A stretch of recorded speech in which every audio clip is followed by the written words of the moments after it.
How to download and install Canva on your laptop or PC. So let's get started. First of all, open up any web browser in your device and on the search URL type in Canva download for PC.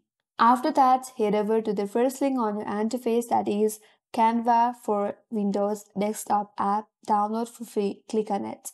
Then you will get to this interface. Now to download, there is a download Canva for Windows button. Click on it. Then the Canva will be downloaded in your laptop or PC. Now once the Canva is downloaded, go to your downloads and then click on this file, that is Canva setup. Now you have to set up Canva in your device.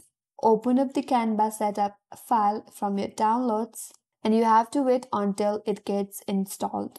And with that, the Canva application is installed and downloaded. Now you can open up the Canva application and sign into your account. And that's how you can download and install Canva in your laptop or PC. And that's all for today's video. Hope this video helps you. If you are new to our channel, make sure to subscribe and like. Thanks for watching and I will see you on next video.